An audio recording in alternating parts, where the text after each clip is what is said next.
16 del Evangelio de Juan, versículos 12 y 13.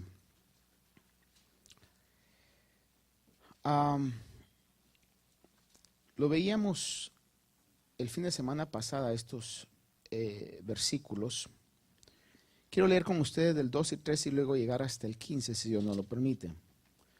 Una vez más, dice el Señor Jesús: aún tengo muchas cosas que deciros, pero ahora no las podéis soportar.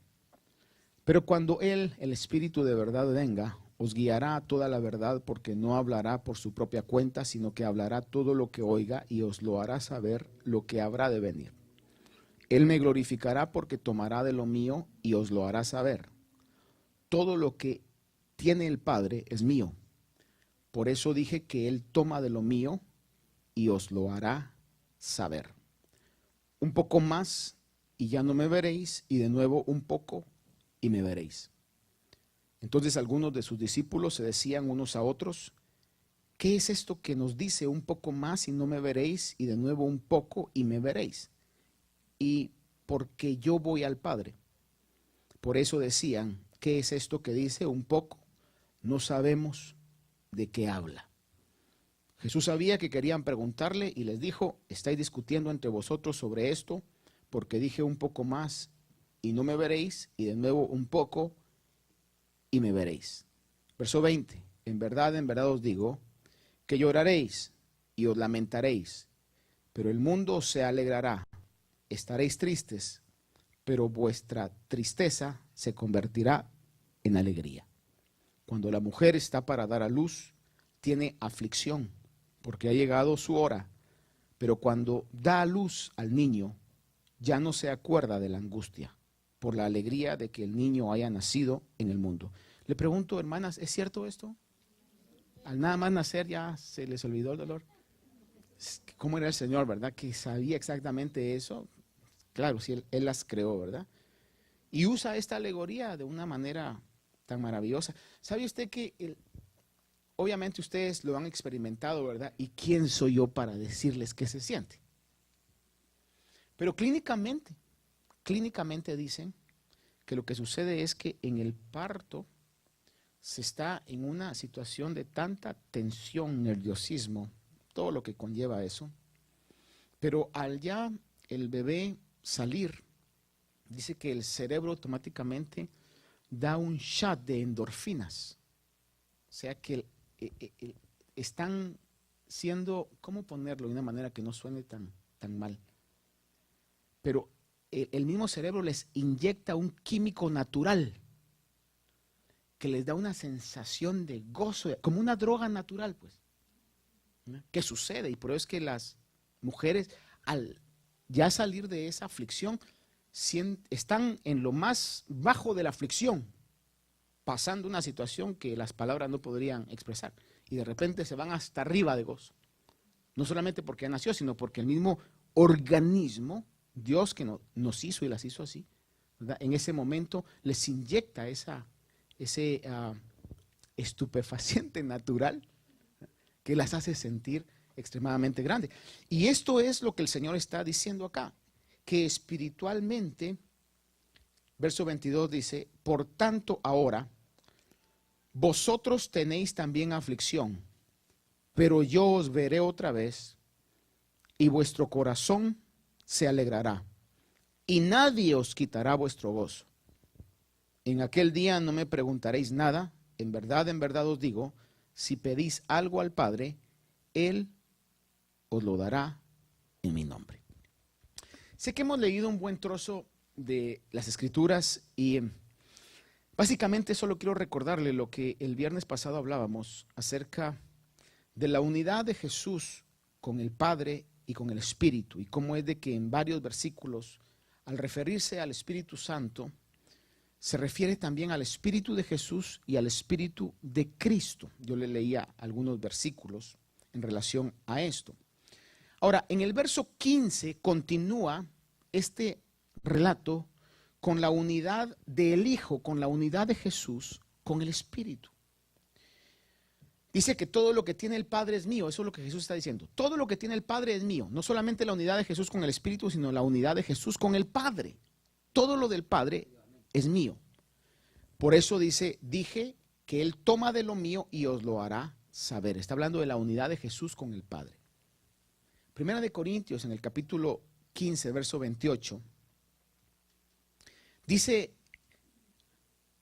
hablando de la realidad del final de los tiempos, dice, y cuando todo haya sido sometido a Él, está hablando de Jesús, cuando todo haya sido sometido a Él, entonces también el Hijo mismo se sujetará a aquel que sujetó a Él todas las cosas. Dice, para que Dios sea todo en todos. Mire ese misterio de unidad. El Hijo está hoy desarrollando su ministerio a través del Espíritu Santo. Pero va a llegar un momento en el que Él va a someterse, después de que haya sometido todas las cosas, después de que haya tomado control sobre todo. Él mismo va a someterse al Padre, a Dios, para que Dios sea todo en todos. Y eso es exactamente en la unidad de la Escritura lo que está diciendo acá. El Padre y yo somos uno. Lo que tiene el Padre es mío. En los versículos anteriores, cuando está consolándole a los discípulos, está diciendo, os enviaré otro consolador, dando a entender que Él estaba haciendo un trabajo del consolador, pero ahora Él iba a enviar a otro consolador, que era igual a Él. Padre, Hijo, Espíritu son los mismos en esencia. Sin embargo, trabajan en diferente persona, y es el misterio de la Trinidad o Triunidad, como usted quiera llamarle, pero es una realidad que en la Escritura se ve. Ahora, el verso 16 al 19 que leíamos, usa un juego de palabras el Señor, pero muy importante porque los discípulos le preguntan en relación a esto, y es importante que nosotros veamos a qué se está refiriendo cuando Él está diciendo un poco más y me veréis, y un poco más y no me veréis. Vea que la frase es un poco más. Algunos han deducido que se refiere a que no lo van a ver y lo van a volver a ver cuando Él regrese por su iglesia y comience el reino milenial. Sin embargo, cuando utiliza la frase un poco y la ha utilizado anteriormente, nunca se ha referido a esos momentos tan largos de tiempo. Si está diciendo un poco, está hablando de un poco. Y si un poco significan 2000 años y Él está diciendo un poco más y me veréis, y recuérdense que los apóstoles en este caso ya no iban a estar vivos para su retorno. Entonces realmente lo que el Señor está diciendo aquí no es, no me van a ver y me van a volver a ver cuando yo regrese, sino lo que está diciendo realmente en relación es que ese poco de tiempo iba a ser mientras Él resucitaba. O sea, un poco más y no me van a ver. Y después de 3 días me van a volver a ver, porque recuerden que el Señor se les apareció a ellos resucitados. Y en relación también a que después ellos iban a tener la persona del Espíritu Santo morando dentro de ellos. Que vimos el viernes pasado que es el otro consolador, que es la misma esencia de Jesús. El mismo corazón del Padre es el corazón de Jesús. El mismo sentir de Jesús es el sentir que tiene el Espíritu. Le repito esto. El mismo sentir que tiene Jesús es el sentir que tiene el Espíritu. Y usted y yo tenemos al Espíritu Santo morando dentro de nosotros. Amén. Es una realidad. Ahora, es importante esto porque más adelante, recuerde usted que en el libro de los Hechos, el Espíritu Santo fue derramado y fue una experiencia de sumo gozo, una experiencia maravillosa para la iglesia en ese momento. Entonces, cuando está hablando y dice un poco de tiempo y no me veréis y un poco de tiempo me volveréis a ver, está hablando acerca de que iba a morir, iba a ser sepultado, pero iba a resucitar y lo iban a ver una vez más. Versículo 20, recalca y utiliza esta palabra, en verdad, en verdad. A ver, diga conmigo, en verdad, en verdad. Es decir, que el Señor está diciendo, es un hecho, es una realidad. En verdad, verso 20. Os digo que lloraréis y os lamentaréis, pero el mundo se alegrará. Estaréis tristes, pero vuestra tristeza se convertirá en alegría. Y usted puede ver que los discípulos cuando vieron a Jesús crucificado y cuando murió, que de hecho solamente Juan y Pedro, Pedro que estaba viendo desde lejos y Juan que estaba a los pies de la cruz, y el resto de los discípulos lo dejaron solo, abrumados, entristecidos, confundidos. Y por eso el ministerio profético de Jesús les está adelantando y le está diciendo, va a haber aflicción, va a haber lamento, va a haber angustia en ustedes.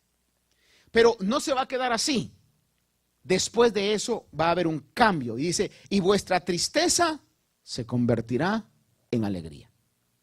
Y si me permite, ese es un patrón que en muchas, si no en todas las ocasiones de nuestra vida cristiana se manifiesta. Los momentos más tremendos de tristeza, sepa usted que mientras más oscura está la noche, más brillante va a ser el amanecer. Así es como Dios trabaja. Y les dice a los discípulos, va a haber tristeza, va a haber angustia, pero su tristeza se va a convertir en alegría. El evento de la crucifixión haría que el mundo se alegrara. Cuando habla del mundo está hablando del sistema religioso, del sistema que estaba bajo el dominio de Satanás, que era el príncipe de este mundo. El infierno hizo fiesta, hizo carnaval cuando el Señor expiró. Cuando lo enterraron, hermano, han de haber hecho vacaciones y feriado para todos los demonios. Tremendo party, hermano, de celebración. Sin embargo, era un plan. Pero al tercer día resucitó y se les acabó la fiesta, se les acabó el party, ¿verdad? Y dice que esa tristeza que ellos tenían iba a estar al mismo tiempo con una tremenda alegría del mundo, especialmente el sistema religioso, porque se les había acabado la amenaza religiosa que estaba tratando de quitarles el lugar que ellos tenían. Estoy hablando de todo el sistema religioso judío. Estaban alegres que habían terminado por fin con la amenaza de Jesús. Sin embargo, esa misma angustia que ellos tenían por ver a Jesús crucificado, cuando resucitó, ese evento de la cruz sería el evento más maravilloso de la historia. Porque solamente por medio de la cruz podemos alcanzar la salvación de nuestras vidas. Es decir, que un mismo evento, un mismo lugar, un mismo tiempo, sería un tiempo de tremenda angustia, pero ese mismo lugar, ese mismo tiempo y esa misma persona sería el evento y el lugar de lo más maravilloso que le ha pasado a la humanidad, que es el sacrificio redentor de Cristo Jesús. En Lucas 23, 27 nos dice claramente que esto sucedió cuando lo vieron otra vez. Lucas 23, 27 dice, y le seguía una gran multitud del pueblo y de mujeres que lloraban y se lamentaban por él. Cuando estaba el Señor yendo al monte Calvario, que es el latín para el monte donde fue crucificado, hermano, ahí iban lamentándose, iban llorando. Esas mujeres que habían puesto su esperanza en él, que veían en él realmente la salvación que ellos nunca habían podido alcanzar, iban llorando, hermano, de haber sido una situación conmovedora real. Había lamento. Los discípulos ni siquiera estaban con él, lo habían dejado solo. Le digo que solo Juan, que estaba con María a los pies de la cruz, y luego Pedro, que estaba desde lejos cuando lo estaban juzgando en el patio del sacerdote. De ahí los otros estaban metidos quizás ahí de incógnito entre la multitud, estaba solo. Y las mujeres, hermanos, llorando. Yo creo que el señor Gibson hizo un aceptable papel, aunque realmente los estudiosos dicen que ni siquiera por lo sangriento que parezca la película de la Pasión, llega a marcar la realidad de lo que realmente Jesús crucificado sufrió. Sin embargo, usted iba a ver, pues, las mujeres, ¿verdad?, que están llorando. Yo creo que ellas, hermano, han de haber estado totalmente conmovidas, hermano. Es como cuando, yo me recuerdo la primera experiencia que tuve de un familiar que falleció, era un primo. Yo tenía como unos 7, 8 años, todavía tenía la conciencia clara de lo que era esto, pero podía ver a la tía, a la mamá de él, hermano, en una desesperación, en un pueblo. Y usted sabe de que aquí en Estados Unidos y en las ciudades, el concepto tanto del nacimiento como de la muerte, ya nos hemos aislado de eso. Pero yo no sé, permítame preguntarle a usted, ¿Alguno de aquí nació en casa? ¿En su casa? Hermana Susi, ¿alguien más? Hermano Edwin, Lucy. ¿En casa nacieron? Hermana Ana también. No, todos no. Evelio. Pero ¿cuántos de aquí nacimos en hospital? O clínica, como usted quiera llamarla. A ver, levanten la mano los que nacieron. Mire, la mayoría. Pero antes era muy normal que se naciera en casa. Y también era normal que se muriera en casa. Sí, es cierto. Y eso no se lo puedo preguntar cuántos de aquí murieron en casa, porque todavía estamos. Pero era muy normal, por ejemplo. Y eso en cierto sentido lo hace a uno ver la realidad de que hay vida, pero también hay muerte. Hoy no, hoy nacemos en hospitales. Y hoy, hermano, del hospital, hermano, ya no se mete uno. Si está el plan pagado, aunque no esté, hermano, van, lo sacan, lo preparan y usted en la funeraria lo va a ver y lo mira hasta maquillado. Sin embargo, yo tuve la oportunidad de ver a mi abuela fallecer en casa de mis padres. Gracias a Dios fue una muerte bendecida, porque en un suspiro se fue, hermano. Pero el ver a una persona que está ahí, que tenía vida y que lo cargó y que hasta le pegó y lo acarició, verlo ahí es impresionante, hermano. Es algo que uno se pregunta. Y me recuerdo cuando yo vi a esta tía, cómo lloraba por su hijo, hermano. Para mí fue impresionante eso. Antes, estoy recordando ahorita, tuve un tío que falleció, no sé si fue antes de él o después, hermano de mi madre. Mi abuela sufrió esa experiencia de ver a mi tío que falleciera y fue algo súbito. Era a los 42 años, creo que fue una muerte súbita, es decir, una persona no anciana. Y se fue de la noche a la mañana. Por una situación de que había comido algo y le dio no sé qué situación, hermano, cuál es el término médico, pero se fue, es algo impresionante. Igual en casa, yo vi a mi madre llorar de una manera inconsolable, a mis primos, hermano, era una situación que no hay palabras, uno se queda sin palabras, ¿verdad? Al ver todo ese caos. Y eso estaba rodeando a esas mujeres cuando vaya la gente viendo a Jesús, un lamento en serio, un dolor en serio, una situación donde no le importa a la gente cómo la mire, no le importa, hermano, que el polvo, las lágrimas estén en su cara, no le importa. Es tanto el dolor y tanta la angustia. En ese momento de tanta angustia y dolor, el momento más bajo, el Señor se los había dicho: os lamentaréis y lloraréis, pero vuestra tristeza se convertirá en gozo. Y aquí dice que iban lamentándose, lloraban y se lamentaban por él. Ahora, el 24 de Lucas, versículo 41, mire el cambio. Señor se les aparece y como ellos todavía no le creían a causa de la alegría, mire, cuando ya resucitó, dice que no le creían a causa de la alegría. ¿Alguna vez ha experimentado usted una alegría donde no puedo creer? Yo me recuerdo que en una oportunidad tuve, no me recuerdo cuántos años estaba cumpliendo mi madre, porque ya fuese como unos 10 años quizás. Pero el punto es que le iban a hacer una celebración y entonces me dijeron si yo podía llegar y me recuerdo de que llegué de sorpresa, sin decirle nada. Le dije: mamá, no puedo ir, usted sabe que estamos ocupados acá, pero yo le deseo un buen cumpleaños, todo lo que está. Pero de incógnito me fui. Y estaban en medio de la celebración, hermano, y de repente el plan era que yo le llamara para que me pusieran en las bocinas, ¿no? Era un grupo reunido ahí. Mamá, te habla Martín. Y entonces llegué yo: ¿qué tal, mamá? ¿Cómo está? Y entré por atrás, ¿verdad? Bien, hijo. Y me comenzó a decir: mire, pues le deseo que lo pase bien, etcétera. Yo hubiera querido estar. Y en ese sentido voy caminando yo, ¿verdad? Y mi mamá hablando por teléfono.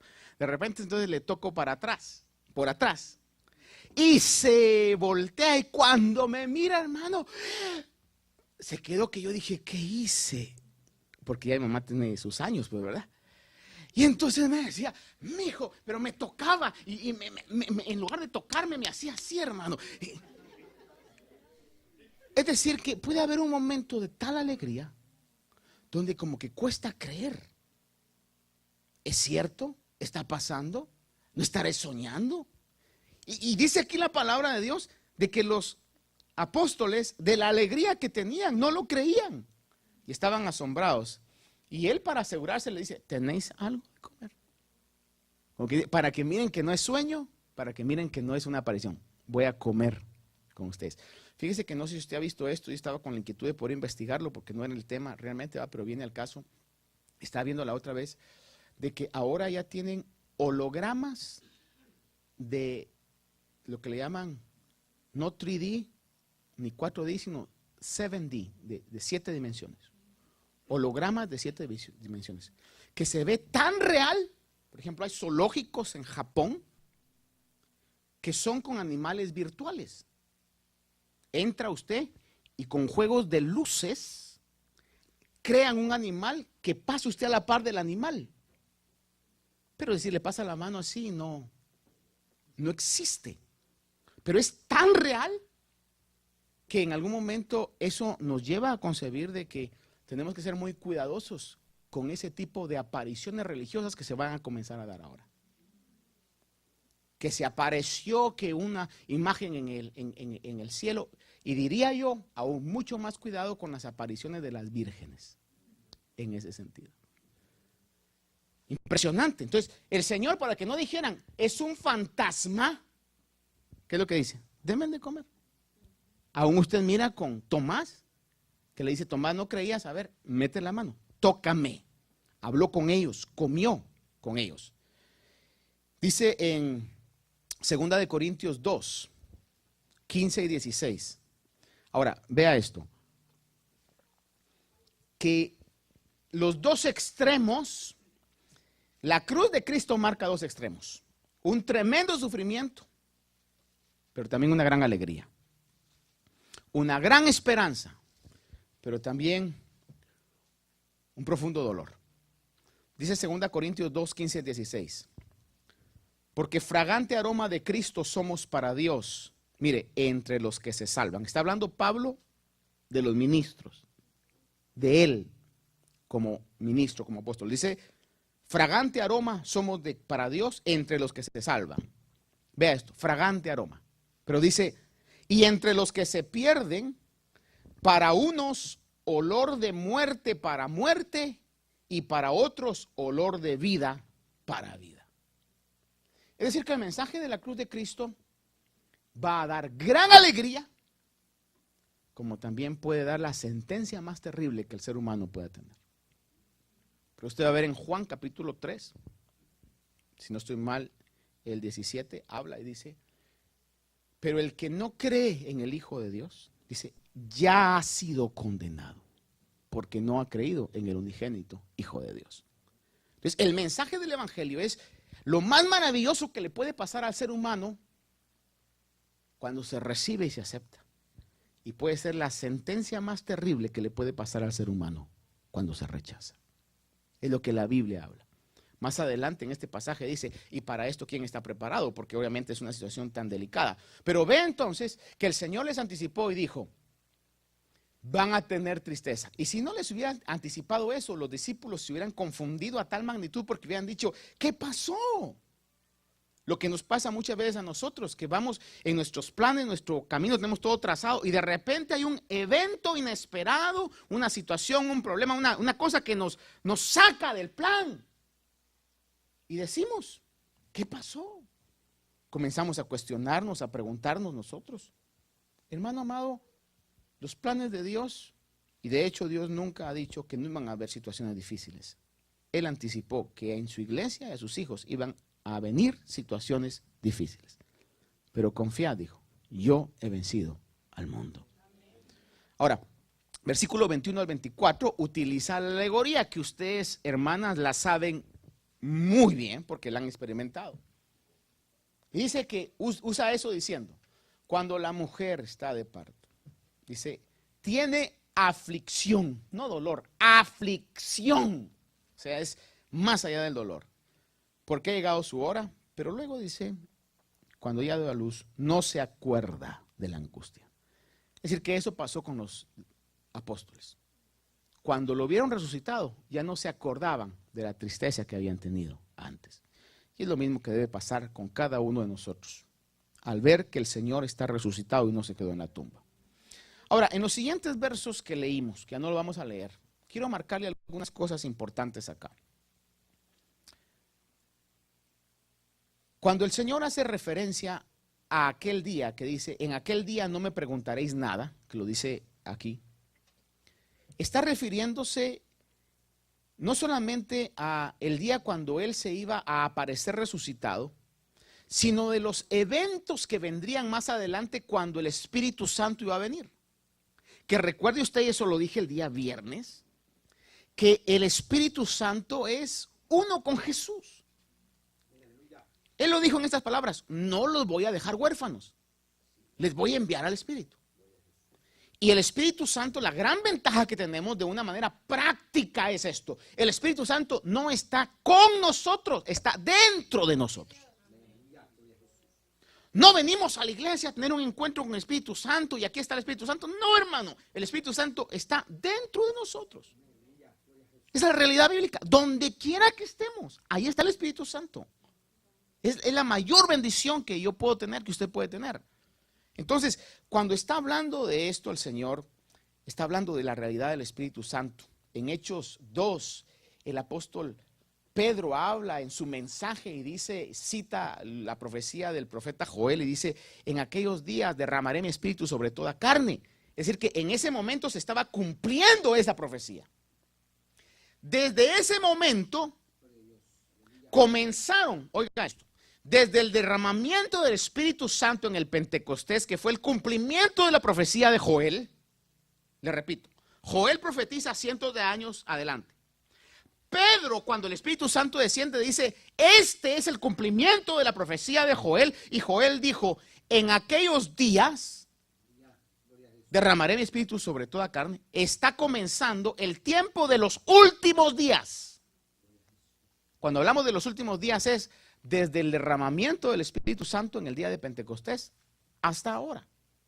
Y la Biblia es muy clara cuando habla acerca de tiempos finales. Y con todos los acontecimientos que hoy nos están tocando vivir un poquito más cerca a nosotros, porque eso de terremotos, huracanes, inundaciones y todo ha pasado alrededor del mundo durante la década pasada. Lo que pasa es que no le ponemos tanta atención porque no lo tenemos cerca. Pero eso está pasando alrededor del mundo. Y con tanta noticia, le digo, yo lo estamos viviendo.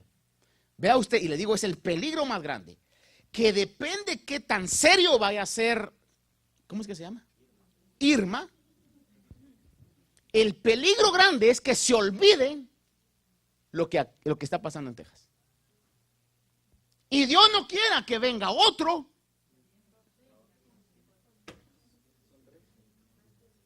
Yo creí que ese era fake news cuando vi algo ahí. Creí que era fake news. Entonces, ¿qué es lo que va a pasar? Que hermano, ya nada más es, bueno, hay que ir a la prioridad, porque si hace lo que dicen que va a hacer, que va a agarrar todo el estado de norte a sur, es una catástrofe aún mayor que lo que pasó en Houston.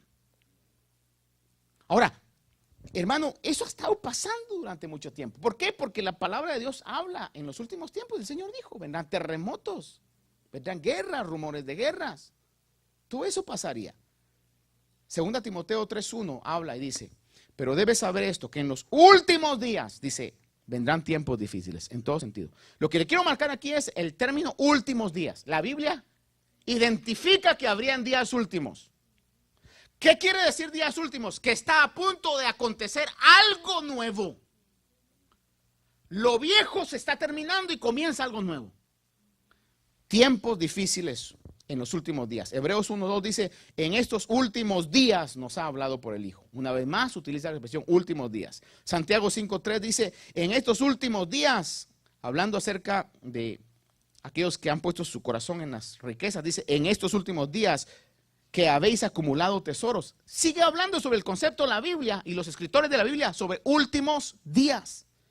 Segunda de Pedro 3:3 dice: ante todo sabed esto, que en los últimos días, una vez más, utiliza la expresión últimos días, vendrán burladores, etcétera. Lo que le quiero marcar es que la Biblia claramente habla y nos marca y nos advierte que iban a venir últimos días. ¿Y cuándo comenzaron esos últimos días? Desde la venida del Espíritu Santo en el día del Pentecostés.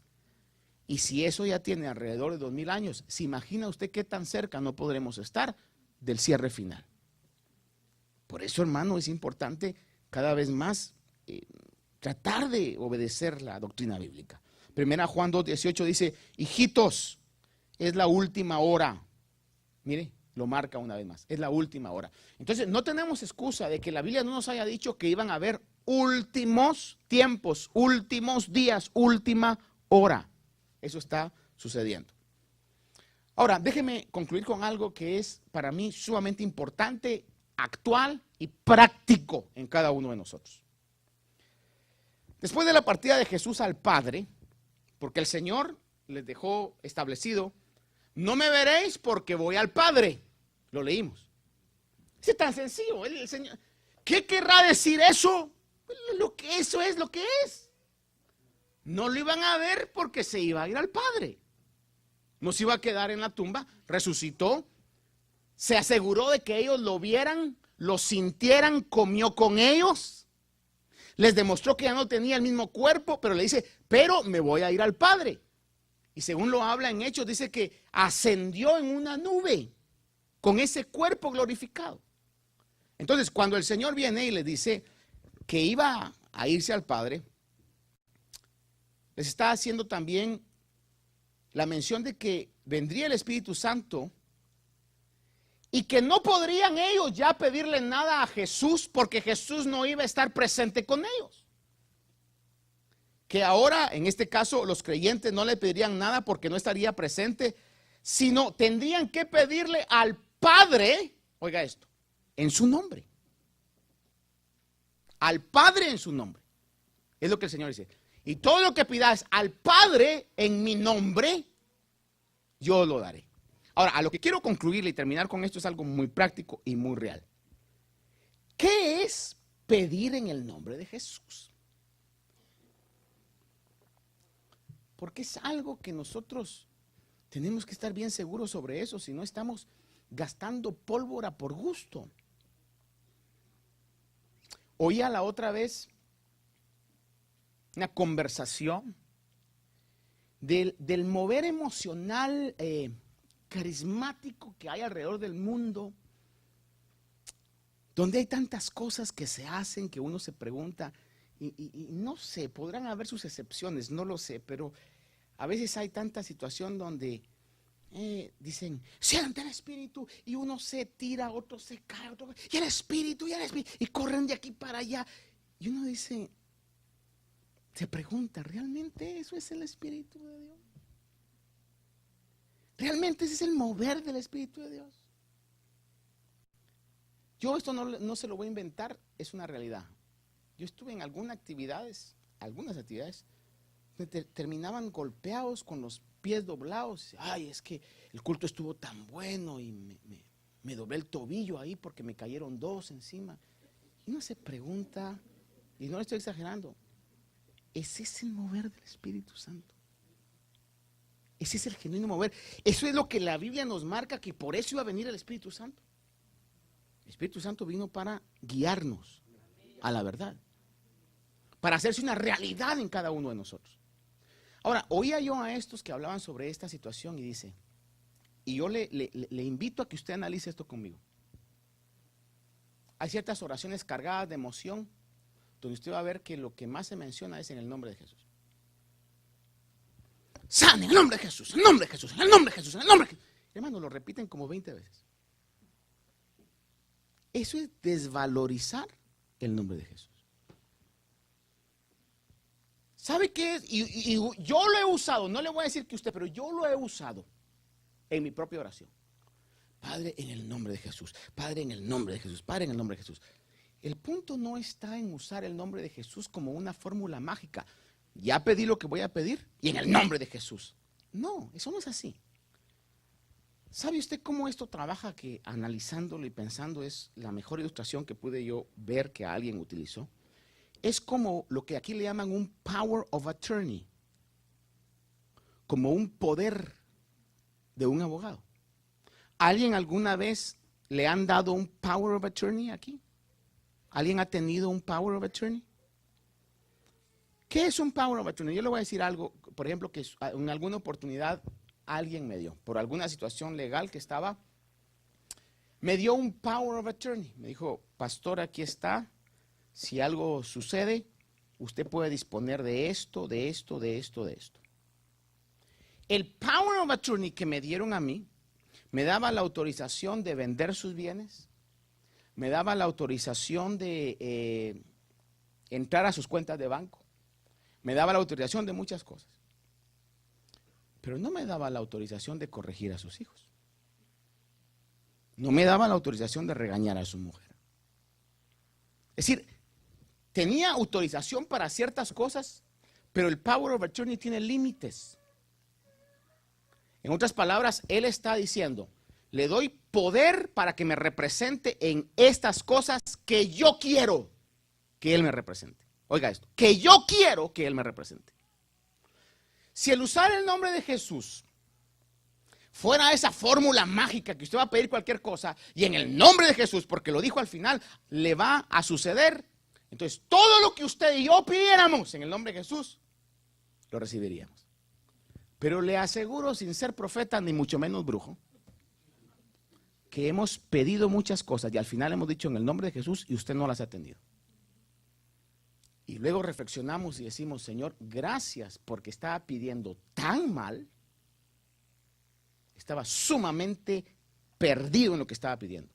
Era una oración mala, una oración quizás egoísta, una oración totalmente desviada. Yo le aconsejo algo que yo lo he estado tratando de poner constantemente y le he dicho al Señor, Señor, no me quiero ir de este mundo sin a lo menos entrar en el camino correcto de saber cómo orar. Enséñanos a orar. Fíjese que si fuera esa fórmula mágica, muchos de los que nos han hecho algo estuvieran con enfermedades, estuvieran sin bienes, estuvieran, qué sé yo, porque así somos nosotros. Señor, que mi jefe sea humillado, Señor, y te lo pido que le quiten el trabajo para que tú levantes la cabeza de este siervo, Señor, en el nombre de Jesús. Y al contrario, al que le quitan la chamba es a usted. Mire, yo tuve una experiencia tiempo atrás, donde estábamos con mi esposa tratando de involucrarnos en algo que pedíamos, rogábamos con estas personas, nos conveníamos y estábamos ahí y no pasaba, y hay que orar y hay que reprender. Al final, lo que pedíamos no se dio, pero lo que se dio después iba más alineado con la palabra de Dios. Y dentro de mí, yo me senté con mi esposa y le dije, ¿te diste cuenta qué tontos nos vimos? Porque eso no era de acuerdo con la palabra de Dios. Entonces Dios no va a hacer nada que esté en desacuerdo con la palabra de Dios. Por eso yo he tenido mucho cuidado y quizás parezca como que estoy poniéndome con menos emociones. Y sí es cierto, quiero estar más con lo que es la guianza del Espíritu. Pero a veces hay oraciones en las que su corazón nos puede traicionar. Padre, te pido, Señor, que lo bendigas. Y es una persona mala, con su mujer y sus hijos tacaño. Dígame usted, ¿será bueno que Dios lo bendiga? No, hermano. Así es. Aún hay situaciones, para ponérselo en una situación tan práctica, Señor amado, te ruego que obres, Señor, en esto y que hagas un milagro ahora mismo. Y el Señor lo que está trabajando es algo mucho mayor.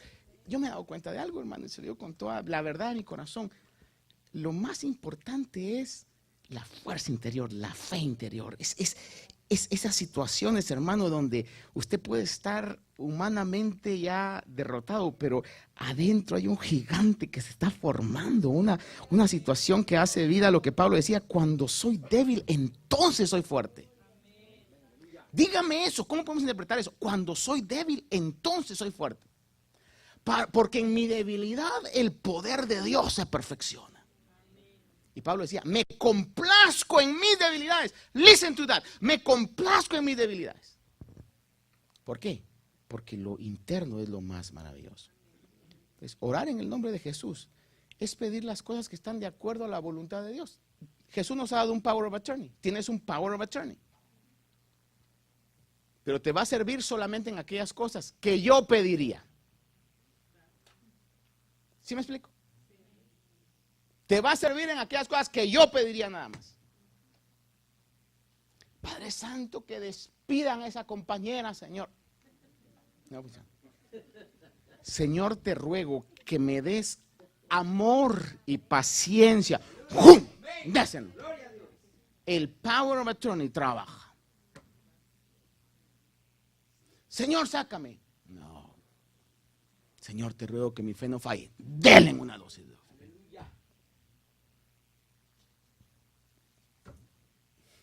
Como dicen en inglés ustedes, it is what it is. Y ese es pedir en el nombre de Jesús. Por eso en 1 de Juan, capítulo 5, verso 14, 15, lo dice Juan de la mejor manera. Y esta es la confianza, me gusta la expresión, esta es la confianza que tenemos. Dice delante de Él, que si pedimos cualquier cosa conforme a su voluntad, Él nos oye. Y si sabemos que Él nos oye en cualquier cosa que pidamos, sabemos que tenemos las peticiones que hemos hecho. Entonces, amados hermanos, yo me incluyo, soy el primero en la lista. Hay cosas que estamos pidiendo que jamás Dios nos la va a contestar, porque no están de acuerdo con la voluntad de Dios, ni en el pensamiento del corazón de Jesús. Entonces, lo que a mí me conviene es o seguir luchando o alinearme. Señor, ya estoy cansado, entonces ¿sabes qué? Mejor transforma mi mente, transforma mis pensamientos, trabájame para que yo pueda pedir de acuerdo al nombre de Jesús. Y cuando eso pase, va a ser algo maravilloso. Padre bueno, te doy gracias, Señor, por esta maravillosa promesa que nos has dado. Y te ruego, te suplico hoy con todo mi corazón, Señor, que podamos nosotros reflexionar en ello y ponerlo en práctica en nuestro diario vivir, Señor. Porque diariamente necesitamos tener esa comunión.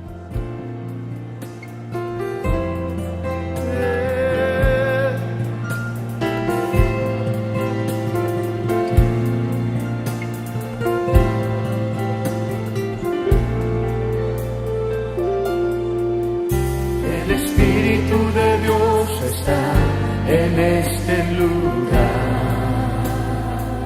Cántalo. El Espíritu de Dios se mueve en este lugar. Está aquí para consolar, está aquí para liberar, está aquí para guiar. El Espíritu de Dios está aquí. El Espíritu de Dios está en este lugar. El Espíritu de Dios está. El Espíritu de Dios se mueve en este lugar. Dios está aquí para consolar, para liberar. Está aquí para guiar. El Espíritu de Dios está aquí. Muévete en mí, muévete en mí, muévete en mí. Toca mi mente, mi corazón, llena mi vida de tu amor. Muévete en mí, Dios Espíritu, muévete en mí, muévete en mí.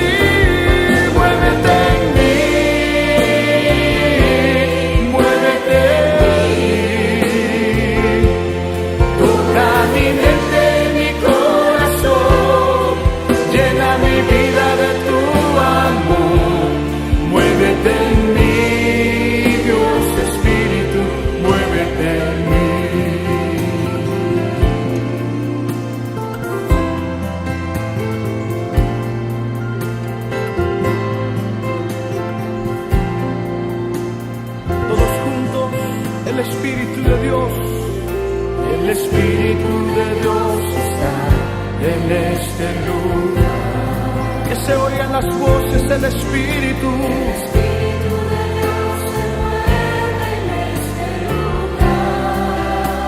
amén. Está aquí para consolar, está aquí para liberar, está aquí para guiar. El Espíritu de Dios está aquí.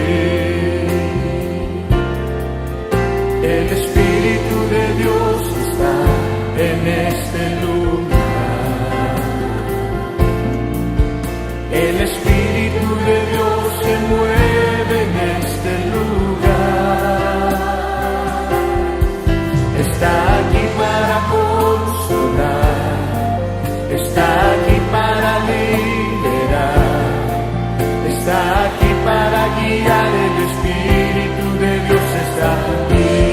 Todos juntos, muévete en mí, muévete en mí. Toca mi mente, mi corazón, llena mi vida de tu amor. Muévete en mí, Dios Espíritu, muévete en mí, muévete en mí, muévete en mí,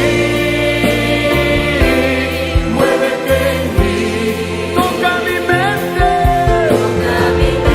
mi corazón, llena mi vida de tu amor. Muévete en mí, Dios Espíritu, muévete en mí, muévete en mí, muévete en mí, muévete en mí.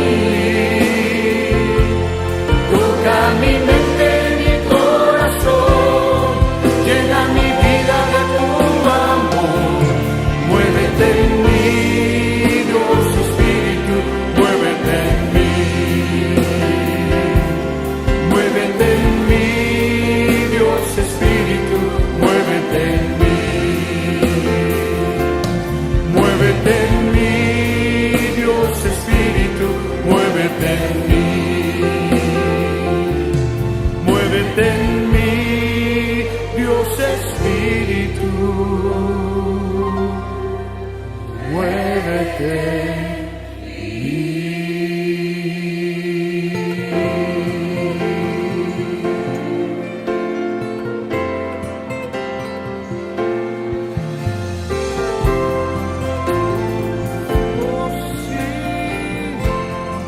Gracias, Espíritu Santo.